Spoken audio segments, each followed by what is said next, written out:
What's up, everyone? The intention of this lecture is to compassionately release our outdated ways of listening and discover a reflective form of listening that's going to creatively transform all of our communication. So, to start us off, I want to introduce two ways of listening: preach and space. But before I get into that, first take a couple minutes and I want you to get present to a meaningful conversation in your own life. Specifically, think about situations where there was conflict or you weren't seeing eye to eye. We're going to focus in on those areas primarily. Now, in those situations, maybe the other person wasn't feeling heard or understood, or you were feeling that way. So let's think about that. What were you doing in that conversation? Not blame, I'm not talking about that. I mean, what were your thoughts? What were the thoughts you were having about yourself, about the situation, about the other person? How are you feeling? What was going on inside you during that conversation? Said in a different way, how were you listening? We'll deepen on this. So, sometimes the way we listen, and like I said, if you were present to this conversation of yours in the past with this conflict, you might have thought of some ways of how you were listening. So sometimes the way that we can listen can look like having an agenda for the conversation.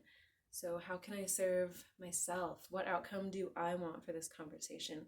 And what am I afraid of?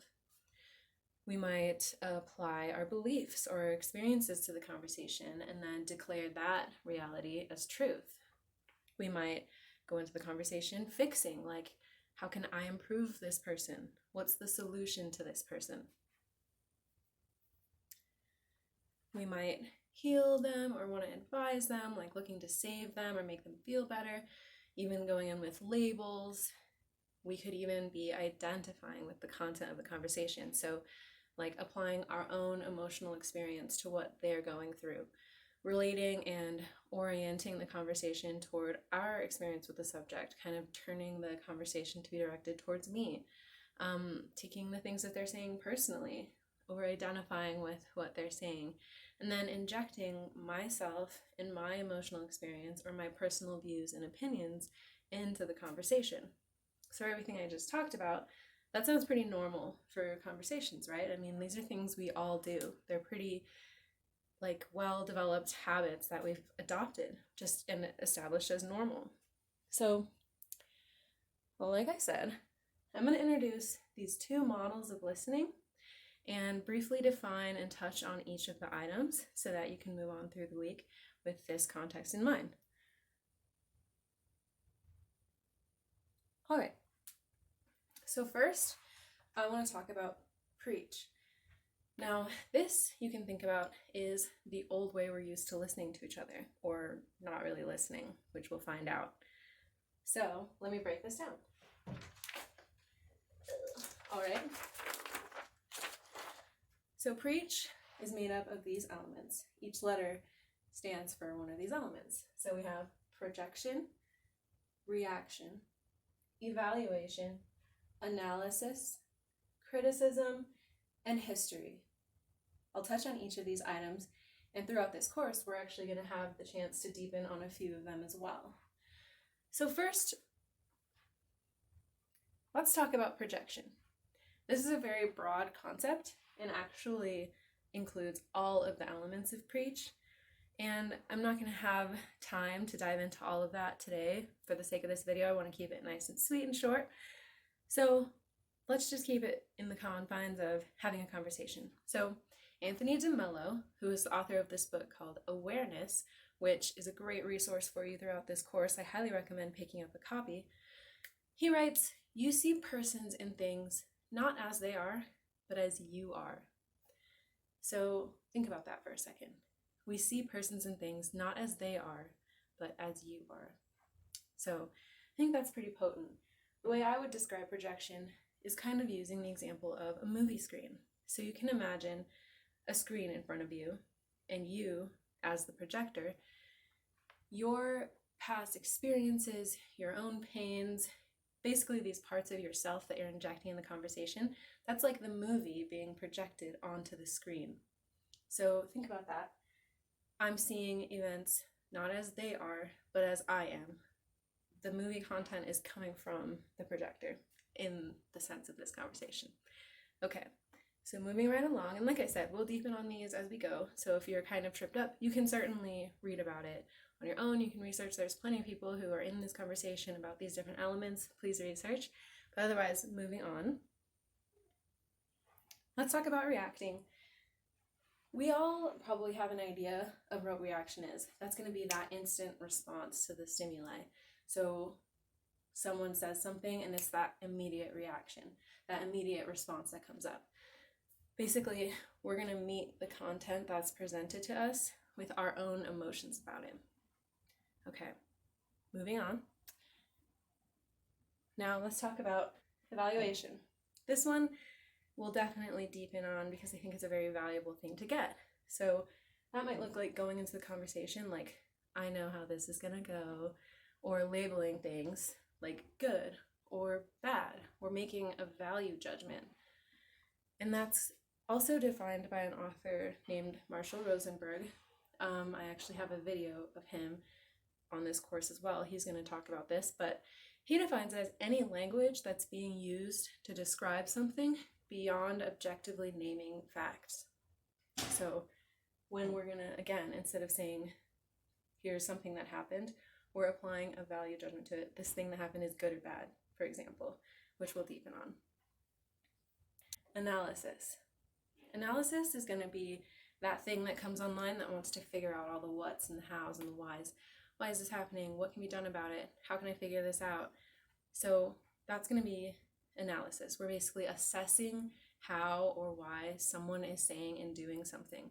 And it might even involve correction. So someone sharing something and you're going to insert, hey, actually, that's not correct. Here's the right thing.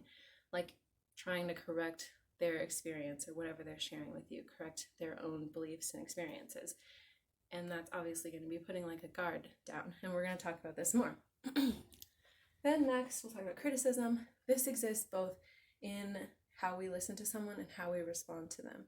So we can hear them as like, they're being overly critical of me, or being critical of them, with those value judgments going in with like, you're wrong, you're bad, like, I'm going to tell you all the things that you're not doing right. And in the same sense, when we hear critical feedback, we might think, oh, you're just over criticizing me.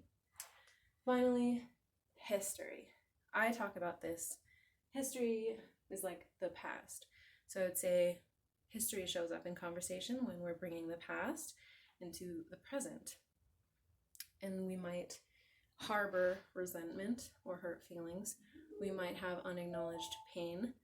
And history is basically going to allow us, or history is basically when we're bringing all of that stuff into the present moment. We're bringing that accumulated history into the now. So, like I said, we're going to dive into this more in the course, get into examples. If you have questions, jot them down and maybe reflect on them as we go. Okay, so we have a clear idea now, the old way of listening. Now I want to talk about the new way of listening. A new creative and transformative way that we can go into conversations. We're creating a space for the conversation to unfold within. So let's talk about the elements of space. We have somatic, present, accepting, clear and curious, and empathic. I'm sure you already have kind of an idea of what these all mean. First, let's talk about somatic. Somatic is referring to the body. We listen with more than just our minds. We also listen with our bodies. So we listen and receive information, and then that shows up through sensations and body language. And we interpret other people's body language. So somatic, when we can listen with our bodies, that can give us one, access to clarity in a conversation. When I know, ooh, I have these sensations coming up, that can tell me maybe an emotion that's associated. And we can also understand we are not our body sensations. So I might feel like a rise in tension in my body, but then consciously I can still communicate clearly even though that's going on. And through this course, we'll definitely create some access to that. Next, we're going to talk about presence. So this should be a given, but especially today, it's easy to get very distracted. We can be on our phones. So in a conversation, if we're not fully attentive with the person with us, if we're not being present to the things that are being said, we're going to miss the communication. And we might even miss the heart of what they're saying. I want to be present with someone. I want to be making eye contact with them. I want to be here, facing toward them, oriented toward that conversation.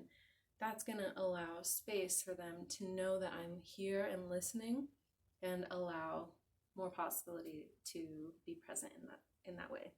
So we're fully arrived in the conversation. This can also mean, like, if I'm scatterbrained, maybe today is not the day for this communication, and I can say, hey, look, I'm not totally present right now and I can't be present with you. Let's revisit this at a time when I can be connected. So we want to make sure that in conversations, you and your mind are right here. So next is accepting. And now I'm not talking about approval of what's being said. I'm saying accepting as in when we're receiving information that's coming to us, we're processing it without that judgment or reaction, basically without preach. So accepting could be like just accepting that this is a communication coming from someone and I can be with that, as opposed to that resisting or rejecting of a communication. So next is clear and curious. And I love this one. We can think of people like Socrates. It's like when you can ask questions to understand. So often we go into something like, I know, or like, yeah, I totally got it, when we maybe don't have a full idea of what's happening. So we can ask more questions to get more information, like if something doesn't make sense. We can also be curious about someone's experience, like, tell me more about that, or I don't quite understand. And instead of being like, I don't understand and you're being mean, it's like, I don't understand. Can you tell me a little bit more about that?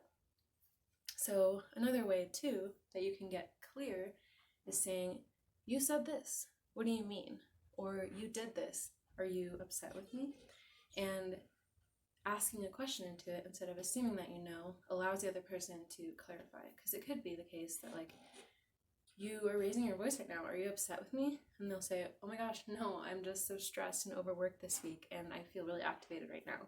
And all of a sudden it's like, oh, okay, so we're not in an argument right now. You're just sharing your experience and this has been a hard week for you. Totally got it. Then we're way more clear. And instead of being in this realm where conflict can thrive, we're making a space, again, for clear communication. Finally, let's talk about empathic. I think we might have a good understanding of what empathy is. That is like feeling other people's feelings. So you can imagine how that would flow really well in a conversation. When I'm listening with an awareness of how the other person is feeling and imagining what it's like to be them, be with their experience, then I can better understand them, or at least have compassion for them or sympathy for them. I can really be connected with them and what they're sharing and what their experience is. So again, I'm listening with an awareness of how the other person is feeling. And if I'm not sure, then we can always come back up here and get curious. I can always ask. And when someone shares what they're going through and shares where they're coming from, I can better be with the wholeness of their being. I can be in a conversation with an actual human in front of me, as opposed to, stuff I'm making up about it, or that injection of myself into the conversation, only considering my experience and how I feel. Empathy allows us that connection. We can be authentically present with someone because it doesn't mean anything about me. I don't need to put my own identity into the conversation. Someone is communicating with me from whatever's going on over there, and that doesn't always have to do with me. I'm not the center of their universe, believe it or not. So I can ask questions. I can be in this space for communication, as opposed to infusing it with all of these other things on this side. My past, my pain, my opinions, my views, my judgments. Conversation can unfold in a more harmonious way when we're willing to just take ourselves out of it and be present with the communication that's coming from the human being that's in front of us. So we'll definitely explore this in more depth as we move through the course. So if you need to rewatch this video a couple times, no worries. I highly recommend getting out your notebook, writing about this. How do you see preach showing up for yourself? How do you see shifting that into space? And as we move through the course, you'll have the chance to better understand all of these aspects and see just how they play out in your life and how relevant they really are. So have fun, take it easy on yourself. It does take a lot to instill these new habits, so be gentle and know that like moving from preach to space is highly possible and accessible. And we might not do it perfectly every time. We might not come out of the gates with this masterful way of communicating, but don't worry about it. We'll get it as we go, and you're not alone. We're all in this together, learning how to become better, more powerful communicators and more authentic, present people.